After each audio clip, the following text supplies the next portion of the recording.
Hello दोस्तों, मैं मनोहर कुमार शाह एक बार फिर से आप सबके सामने उपस्थित हुआ हूँ। एक्सरसाइज 6.2 त्रिभुज का पार्ट 4 लेकर, जिसमें हम एक्सरसाइज 6.2 के क्वेश्चंस करेंगे। एक्सरसाइज 6.2 में हमने 2 प्रमेय पढ़ा था। प्रमेय क्या था, एक बार उसको थोड़ा सा देख लेते हैं। हमने प्रमेय पढ़ा था बीपीटी, एक प्रमेय था बीपीटी और दूसरा प्रमेय था बीपीटी का विलोम। ये प्रमेय नंबर 2 था। बीपीटी प्रमेय बेसिक प्रोपोर्शनल थ्योरम, जिसको हम आधारभूत समानुपातिकता प्रमेय भी कहते हैं, थेल्स प्रमेय भी कहते हैं, और बीपीटी का विलोम इसको थेल्स प्रमेय का विलोम भी कहते हैं और आधारभूत समानुपातिकता प्रमेय का विलोम भी कहते हैं। चलिए इसमें हम जान लेते हैं कि हमने किया क्या था। जल्दी जल्दी, एक त्रिभुज ए बी सी है और एक रेखा डी ई खींचा जो ए बी को बिंदु डी पर और ए सी को बिंदु ई पर काटता है। बीपीटी 1 में हमने क्या सीखा था? बीपीटी 1 में हमने सीखा था यदि डी ई समानांतर बी सी है, अर्थात डी ई समानांतर बी सी है, तो ये अन्य दो भुजाओं को समान अनुपात में विभाजित करेगा, अर्थात ए डी बट्टा बी डी बराबर ए ई बट्टा ई सी। ये चीज़ हमने पढ़ा था। और बीपीटी के विलोम में हम पढ़े थे, यहाँ पे ध्यान दीजिएगा, बीपीटी के विलोम में हम पढ़े थे कि यदि कोई रेखा किन्हीं दो भुजाओं को, त्रिभुज की किन्हीं दो भुजाओं को एक ही अनुपात में विभाजित करता है तो वो रेखा तीसरी भुजा के समानांतर होगा, अर्थात डी ई समानांतर बी सी होगा। इसका उल्टा हमने इसका विलोम पढ़ा था। बस हमें इसी का यूज करना है, बीपीटी और बीपीटी का विलोम का। इस पूरे चैप्टर में हम बीपीटी और बीपीटी के विलोम को यही यूज करेंगे। बस इतना बात ध्यान रखेंगे कि यदि किसी त्रिभुज में कोई रेखा किसी तीसरी रेखा के, यदि कोई रेखा अन्य दो भुजाओं को किन्हीं अन्य भिन्न भिन्न बिंदुओं पर प्रतिच्छेद करती है और वह तीसरी भुजा के समानांतर है, तो वो इस अनुपात में एक खास रेशियो में उस त्रिभुज को बांटेगा। और यदि कोई रेखा भिन्न भिन्न बिंदुओं पर प्रतिच्छेद करते हुए त्रिभुज के किन्हीं दो भुजाओं को एक अनुपात में विभाजित करती है तो वह रेखा डी समानांतर बी सी होगी। ये बार बार आप ध्यान में रखिए कि बार बार हमें यही चीज़ पढ़ना है। यदि समानांतर रेखाएं हैं तो वो एक अनुपात में विभाजित करेगी, और एक अनुपात दिया होगा आपको तो वो समांतर रेखाओं में विभाजित करेगी। ये चीज़ हमें पढ़ना है। चलिए क्वेश्चन नंबर 1 लेते हैं। क्वेश्चन नंबर 1 कह रहा है आकृति 6.17 ये आकृति 1 है आपका, ये आकृति नंबर 2 है। आकृति 1 और 2 में डी ई समानांतर बी सी है। दोनों में देखिए त्रिभुज ए बी सी है और डी ई समानांतर बी सी है। एक में कह रहा है ई सी ज्ञात करने के लिए, यानी ये वाला पार्ट ज्ञात करने के लिए, और 2 में कह रहा है ए डी ज्ञात करने के लिए, अर्थात ये वाला हिस्सा ज्ञात करने के लिए। चलिए हम लिखते हैं। दिया क्या है? दिया है त्रिभुज ए बी सी में डी ई समानांतर बी सी। अब देखिए यहाँ पे हमें डी ई समानांतर बी सी दे दिया है, इसका मतलब ये समान अनुपात में विभाजित करेगी, अर्थात या ऐसे लिख सकते हैं, इसलिए त्रिभुज ए बी सी में बी पी टी से, यानी आधारभूत समानुपातिकता प्रमेय का प्रयोग करेंगे जब डी समानांतर बी सी देगा। तो ये क्या हो जाएगा? ए डी बट्टा बी डी बराबर ए ई बट्टा ई सी। अब ए डी का मान 1.5 है तो इसका मान 1.5 रख लीजिए, और बी डी का मान 3 है तो 3 रख लीजिए, और ए ई का मान 1 सेंटीमीटर है तो 1 रख लेंगे, और ई सी का मान हमें ज्ञात करना है तो ई सी ज्ञात कर लेंगे। अब देखिए यहाँ पे क्रॉस मल्टीप्लाई यानी तिरछा तिरछी गुना करेंगे तो ये 1.5 ई सी बराबर 3 गुने 1 होगा। इसलिए यहाँ से यदि हम इसी का मान ज्ञात करते हैं, 3 गुने 1 करेंगे 3 होगा, 1.5 यहाँ से दशमलव हटाएंगे 0 बढ़ जाएगा, 15 दूना 30, इसी बराबर क्या आ जाएगा 2 सेंटीमीटर। यानी ये हमारा क्या हो जाएगा, आंसर हो जाएगा। AC का मान क्या हो जाएगा, 2 सेंटीमीटर। ध्यान देंगे, बहुत आसानी से आ गया एकदम। इसका सरल तरीका भी बताएंगे आपको कि कैसे ये बना है। अब आते हैं आकृति नंबर 2 में। इसमें क्या दिया है लिख लेते हैं। दिया है त्रिभुज ABC में DE समानांतर BC, इसमें भी दिया है वही चीज़ दिया है, यानी इसमें भी VPT का प्रयोग करेंगे। इसलिए त्रिभुज ABC में BPT से, अब देखिए हर बार आधारभूत समानुपातिकता पर में लिखेंगे ना तो थोड़ा सा बड़ा होगा, इसलिए शॉर्टकट में BPT लिखेंगे। क्या होगा, AD बट्टा BD बराबर AE बट्टा EC। अब यहाँ पे देख लीजिए AD का मान क्या है, नहीं दिया है, AD का ही निकालना है मान हमें, और BD का मान 7.2 है, बराबर AE का मान 1.8 है और EC का मान 5.4 है। अब तिरछा तिरछी गुना करेंगे तो ये हो जाएगा 5.4 AD बराबर 7.2 इंटू 1.8, इसलिए AD का मान निकाल लेंगे तो 7.2 इंटू 1.8 बाई 5.4। अब देखिए ये 18 3 54 कट जाएगा, 0.11 दशमलव कैंसिल हो जाएगा, 3 मर्त में कट जाएगा, ठीक है। और ये कट जाएगा 3 दूना 6 और 3 चौके 12, यानी 2.4। AD बराबर क्या आ जाएगा, 2.4 सेंटीमीटर। AD का मान कितना आ जाएगा, 2.4 सेंटीमीटर। अब देखिए हम आसानी से कैसे बना सकते थे, ये था प्रॉपर ढंग से बनाने का, कि प्रॉपर ढंग से यदि सवाल दे दे तो हम प्रॉपर ढंग से बनाएंगे तभी हमें नंबर्स मिलेंगे। यदि इस प्रकार से नहीं बनाएंगे, डायरेक्ट बना देंगे, नंबर नहीं मिलेंगे, है ना। यदि मान लीजिए ये वस्तुनिष्ठ में सवाल दे तो हम कैसे हल कर लेंगे। वस्तुनिष्ठ में सवाल दे तो हम देख रहे हैं कि यदि कोई रेखा त्रिभुज के किसी दूसरी रेखा के समानांतर है, यदि कोई रेखा त्रिभुज की किसी दूसरी रेखा के समानांतर है, तो ये जान लीजिए, ये हमेशा दिमाग में बैठा लीजिए कि हम कहेंगे कि वह अन्य दो भुजाओं को समान अनुपात में विभाजित करेगी, एक समान अनुपात में। अर्थात ये देखिए 1.5 का दुगुना 3 होता है, 1.5 का दुगुना 3 होता है, 1.5 का दुगुना कितना होता है, 3 होता है, तो 1 का दुगुना 2 हो जाएगा। यदि वस्तुनिष्ठ बना रहे हैं तो डायरेक्ट बिना कैलकुलेशन किए हुए डायरेक्ट लिख लेंगे, ठीक है। यदि वस्तुनिष्ठ बना रहे हैं तो देखिए ये भी वही है, ये 1.8 18 3 54 3 गुना है, यानी ये वाली भुजा इस वाली भुजा की 3 गुना है, तो ये वाली भुजा भी इस वाली भुजा की 3 गुना होगी। अर्थात डायरेक्ट इसमें 3 से भाग दे देंगे तो 24 3 72 होगा, यानी 2.4 हो जाएगा। अब देखिए बिना बनाए आप आंसर बता सकते हैं, सिर्फ इतना जानकर कि किसी त्रिभुज में DE समानांतर BC दिया है, तो बस आपको समानांतर ढूंढना है। यदि समानांतर दिया है तो समान अनुपात में विभाजित होगा, यदि समानांतर नहीं दिया है, आपको दिया है कि समान अनुपात में विभाजित हो रहा है, तो ये मान लेंगे कि DE समानांतर BC है। दो ही पर में है, BPT और BPT का विलोम यूज करना है। BPT का विलोम कहाँ यूज करना है वो आगे के क्वेश्चन में करना है। फिलहाल इस क्वेश्चन को उम्मीद करते हैं आप बढ़िया से समझे होंगे। अब आते हैं क्वेश्चन नंबर 2 पे। क्वेश्चन नंबर 2 कह रहा है किसी त्रिभुज PQR की भुजाओं PQ और PR क्रमशः बिंदु E और F स्थित है, यानी PQ और PR पर क्रमशः बिंदु E और F स्थित है। निम्नलिखित में से प्रत्येक स्थिति के लिए बताइए कि क्या EQ समानांतर QR है। कह रहा है क्या EQ समानांतर QR है, ये बताना है हमें। EQ समानांतर QR है कि नहीं है, ये कुछ कंडीशंस दिए हुए हैं। चलिए हम इसकी रचना करते हैं कि है कि नहीं है। पहला PE 3.9 दिया है, EQ 3 सेंटीमीटर। सबसे पहले हम PQR त्रिभुज की एक रचना कर लेते हैं। त्रिभुज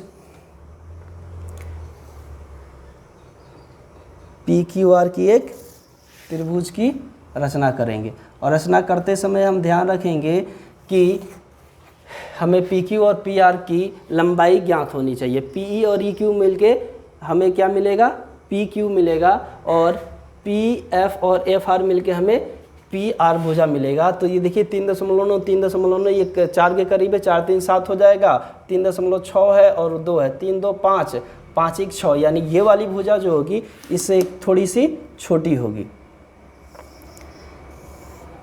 त्रिभुज की रचना करते समय इस बात का हम खासा ख्याल रखेंगे कि हम जो त्रिभुज बना रहे हैं, जिस डायग्राम के ऊपर बना रहे हैं, है ना, वो हमारा त्रिभुज सही भी बन रहा है कि नहीं बन रहा है। ऐसे नहीं कि किसी भी त्रिभुज के किसी भी माप के लिए हम बना लेंगे। इसके समानांतर एक खींचेंगे 3.9, यानी ये वाली थोड़ी सी लाइन बड़ी होनी चाहिए हमारी ऊपर वाली। इसको हम P कर देते हैं, इसको Q और इसको R, इसको E और इसको F कर देते हैं। कह रहा है PQ और PR पर, PQ पर E स्थित है और PR पर F स्थित है, बिंदु F स्थित है। अब इसे हमें सिद्ध करना है। चलिए सिद्ध करते हैं, ये ठीक से बना देते हैं, है ना। दिया है PE बराबर 3.9 सेंटीमीटर, है ना। EQ बराबर 3 सेंटीमीटर, सेंटीमीटर छोड़ देते हैं लिखना। PF बराबर 3.6 सेंटीमीटर और FR बराबर 2.4, या सेंटीमीटर लिखना चाहे तो लिख सकते हैं आप, सेंटीमीटर लिखेंगे। त्रिभुज पहला नंबर बना रहे हैं, त्रिभुज PQR में, है ना। अब देखिए सभी भुजाओं का मान है, तो ये लिखना नहीं है कि दिया क्या क्या है आपको, या आप लिख भी सकते हैं कि दिया है ना। यहाँ पे सारी भुजाओं का मान हमने लिख ही दिया है। इसमें लिखाएंगे हम BPT के विलोम से, BPT के विलोम से, क्योंकि हमें सिद्ध करना है कि EF समानांतर QR है कि नहीं है, और ये BPT का विलोम सिद्ध करेगा। कैसे सिद्ध करेगा? भुजाएं समानुपाती देगा, अर्थात PE बट्टा EQ बराबर PF बट्टा FR होना चाहिए, तभी ये जाके बराबर होगा। PE का कितना मान है? 3.9 है। EQ का कितना मान है? 3 है। और PF का मान 3.6 है और इसका मान 2.4 है। चूँकि देखिए दशमलव एक ही स्थान पे है, तो इसको इग्नोर कर सकते हैं, काट सकते हैं। और यहाँ पे दशमलव एक स्थान पे है, तो इसके नीचे 0 दे सकते हैं, कोई दिक्कत नहीं है कोई। अब देखिए 13 तियां 39 13 मत में कट जाएगा, 10 तियां 30, ये 3 मत में कट जाएगा। ये देखिए 6 छके 36 और 6 चौके 24, या आप काट सकते हैं 12 तियां 36 और 12 दूना 24 आसानी से। अब ये आपको मिल रहा है 13/3 बराबर 3/2। अब ये देखिए रेशियो बराबर है, नहीं है ना, तो लिखेंगे नहीं है। लिखेंगे क्योंकि PE बट्टा EQ equal to not PF बट्टा FR है ना, FR है। इसलिए त्रिभुज PQR में EF QR के समानांतर नहीं है, EF QR के समानांतर नहीं है। ये आसानी से हम ज्ञात कर सकते हैं, ये रेशियो बराबर होना चाहिए। रेशियो बराबर आ जाएगा तो समानांतर होगा, रेशियो बराबर नहीं होगा तो समानांतर नहीं होगा। अब आते हैं हम क्वेश्चन नंबर 2 की तरफ, है ना। क्वेश्चन नंबर 2, क्वेश्चन नंबर 2 में कह रहा है P 4 सेंटीमीटर, Q 4.5 सेंटीमीटर, यानी ये 4 सेंटीमीटर, ये 4.5 सेंटीमीटर है। तो इस भुजा को हमें थोड़ा सा और ऊपर ले जाना होगा। किसको? EF भुजा को थोड़ा सा ऊपर ले जाना होगा, है ना। तो EF भुजा को हम मान लेते हैं यहाँ से खींच लेते हैं, ये भुजा यहाँ से खींच लेते हैं। तो PE का मान कितना है? ये E है और ये F है। PE का मान 4 सेंटीमीटर है, 4 सेंटीमीटर। QE का मान 4.5 सेंटीमीटर, 4.5। PF का मान 8 सेंटीमीटर और RF का मान 9 सेंटीमीटर। ये आपको लिख लेंगे, ठीक है, ये दिया है। अब इसको हल करेंगे BPT के विलोम से, वही चीज़ अप्लाई करेंगे जो सब अभी किए थे।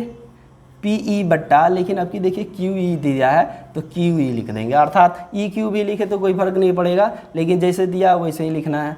PF बट्टा RF।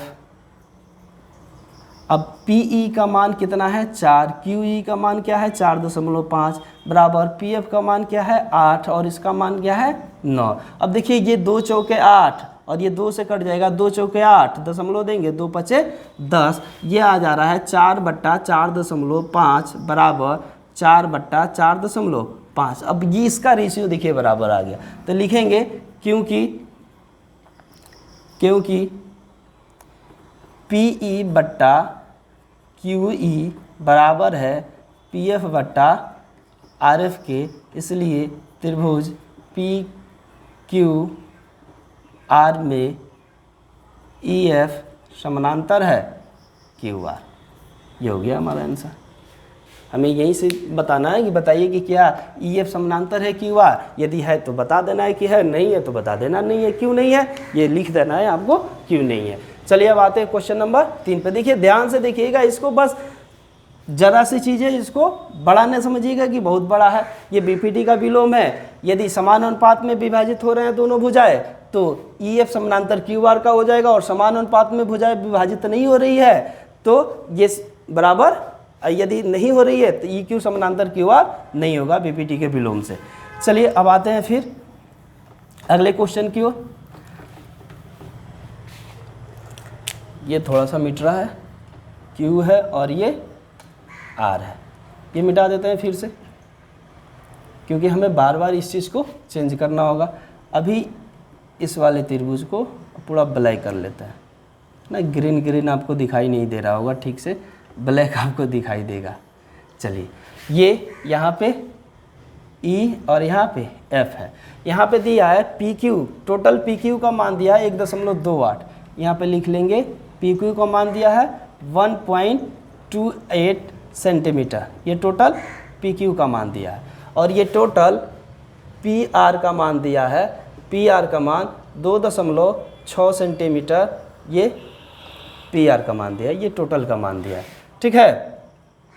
फिर दिया है PE का मान 0.18 सेंटीमीटर, है ना, 0.18 सेंटीमीटर, और PF का मान 0.36 सेंटीमीटर दिया है।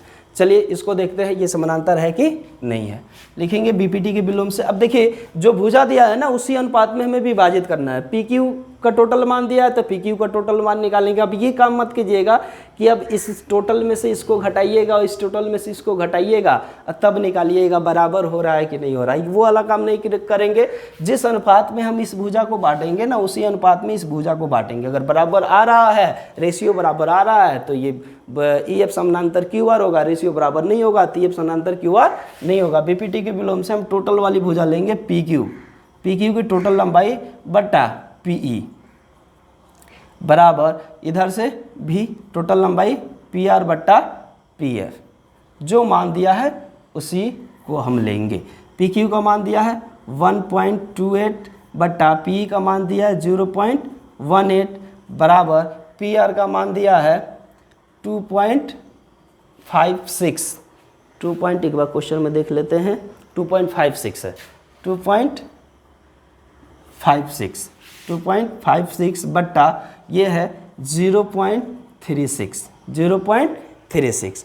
अब देख लेते हैं, ये 2 अंक के बाद दशमलव है, इसको निकाल लीजिए, है ना, ये कट जाएगा। ऊपर भी 2 अंक के बाद दशमलव, ये भी कट जाएगा। ये भी 2 अंक के बाद दशमलव है, ये भी 2 अंक के बाद दशमलव कट जाएगा।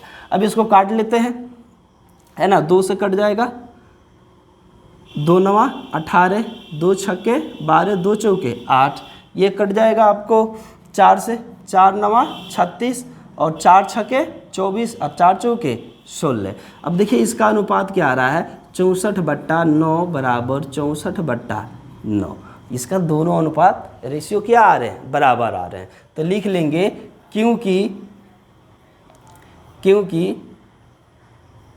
PQ बट्टा PE बराबर PR बट्टा PF है ना, रेशियो में है, इसलिए त्रिभुज PQR में EF समानांतर QR है। ये हमारा आंसर हो जाएगा।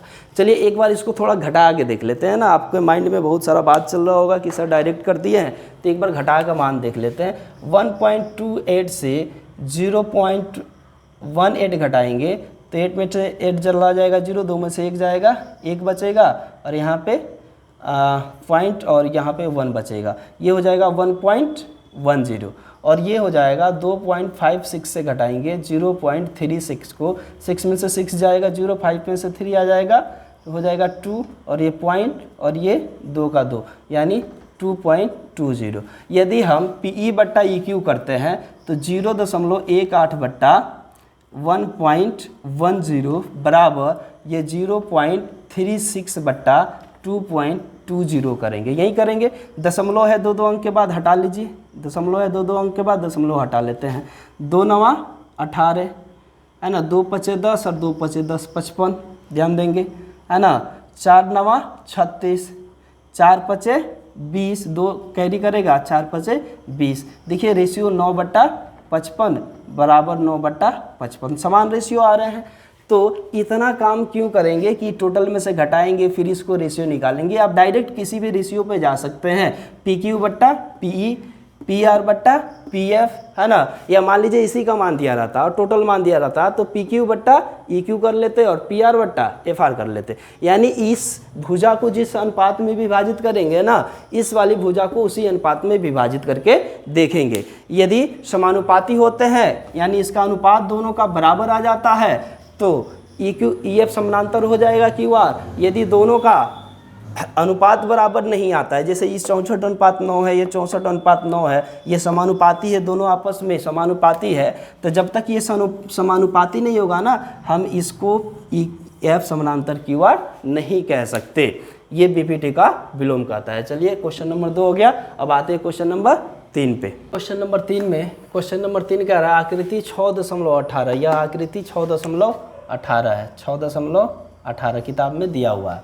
यदि LM समानांतर CB है, LM समानांतर CB है और LN समानांतर और LN समानांतर CD हो तो सिद्ध कीजिए कि AM बट्टा AB बराबर AN बट्टा AD। चलिए जो सिद्ध करना है हम उसी के अनुरूप चलेंगे, ठीक है। पहली बात करेंगे त्रिभुज ABC की, त्रिभुज ABC की लिखेंगे। त्रिभुज ABC में दिया है,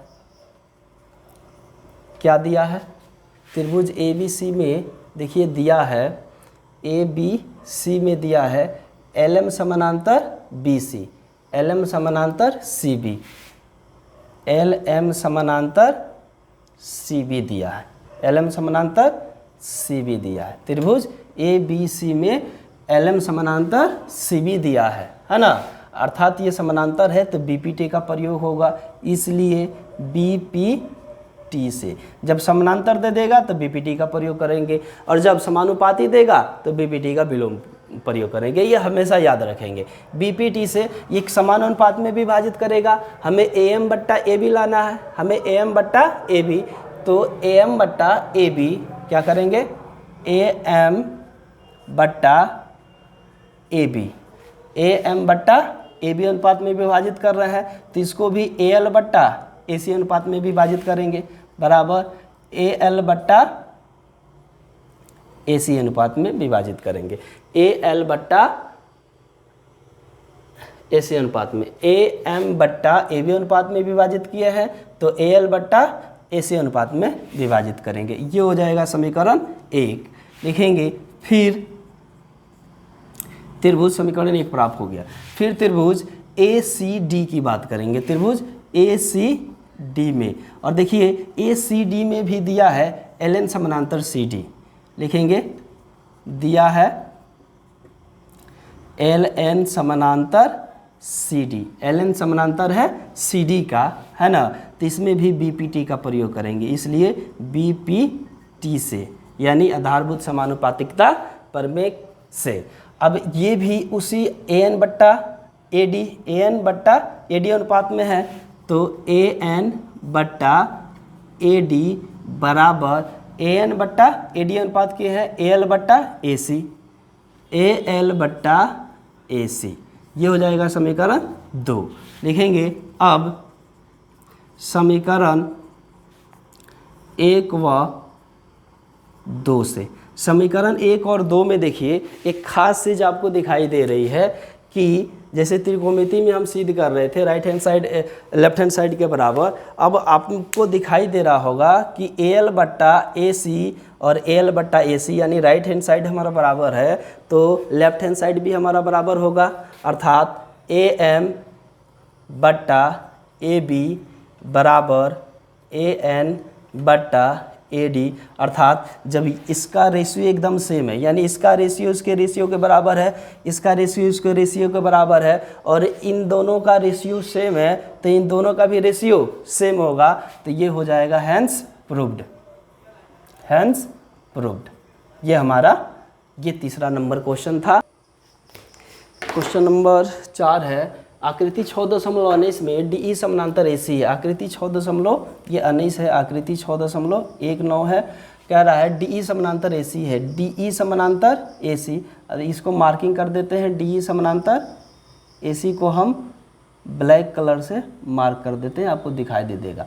DE समानांतर AC है ना, और ये किस त्रिभुज में होगा? ABC त्रिभुज में होगा। तो लिखेंगे त्रिभुज ABC में, है ना, दिया है, आपको दे दिया है कि DE समानांतर AC है, DE समानांतर AC है। और देखिए हमको किस अनुपात में बांटना है इसका खासा ख्याल रखेंगे, है ना।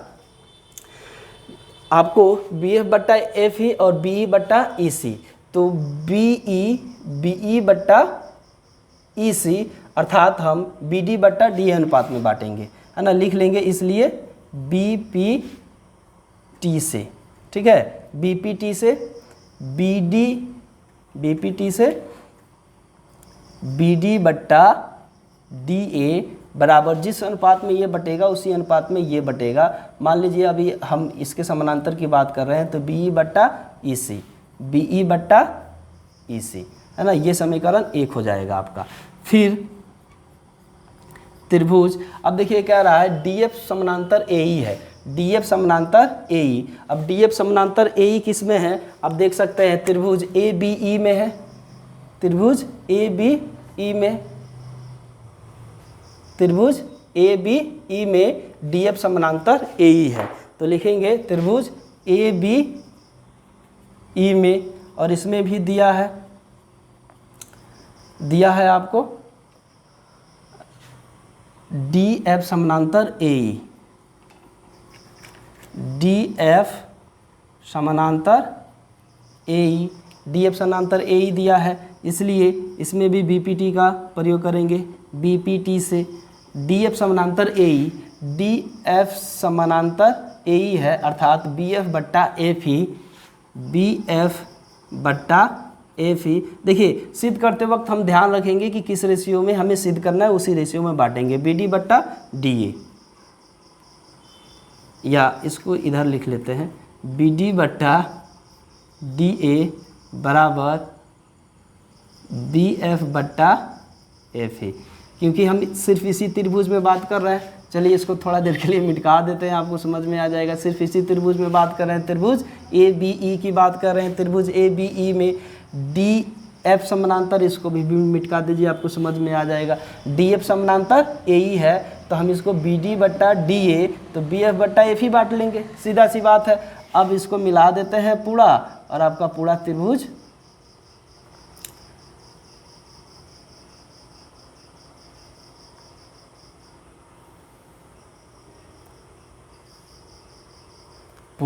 ये बनेगा जो पहले बना हुआ था। ये हो जाएगा समीकरण 2, ये हो गया समीकरण 2। अब लिखेंगे अब समीकरण 1 व 2 से, समीकरण 1 और 2 से। समीकरण 1 और 2 में देख रहे हैं दोनों LHS साइड बराबर है अर्थात RHS साइड भी बराबर होगा, अर्थात जिस अनुपात में BF बट्टा FE पहले लिखा है तो पहले नीचे वाला BF बट्टा FE है, इसी को लिख लेते हैं, बराबर BE बट्टा EC, है ना, हेंस प्रूव्ड। देखिए बहुत ही आसानी से हम प्रमेय के द्वारा सभी सवालों का हल ज्ञात कर सकते हैं। थोड़ा सा समय ज़्यादा हो गया है चूँकि बार बार वीडियो को रिपीट किया गया है। आज साउंड का भी थोड़ा सा प्रॉब्लम था, साउंड नहीं आ रहा था, इसलिए वीडियो को रिपीट किया गया है। चलिए इसलिए आज यहीं तक करते हैं, अन्यथा क्वेश्चन नंबर 5, 6, 7 तक करने का उम्मीद था कि आज इतना क्वेश्चन कर लिया जाएगा। वीडियो भी लंबा हो गया है। चलिए, उम्मीद करते हैं कि आज का वीडियो ये आपके लिए अच्छा साबित होगा, अच्छे से समझे होंगे। तब तक के लिए अब नेक्स्ट वीडियो जब भी लेके आएंगे त्रिभुज का पार्ट 5, आपका बाकी के जो रेस्ट क्वेश्चन बचे हैं सारे क्वेश्चन पार्ट 5 में आपको क्लियर करेंगे। सारे क्वेश्चंस आपको बना के बताएंगे, तरीके बताएंगे कैसे आसानी से बनेगा। अभी तक आपने जो देखा बहुत ही आसानी से बन रहा है। तो आप चैनल पर बने रहिए। चलिए, तब तक के लिए बाय, जय हिंद।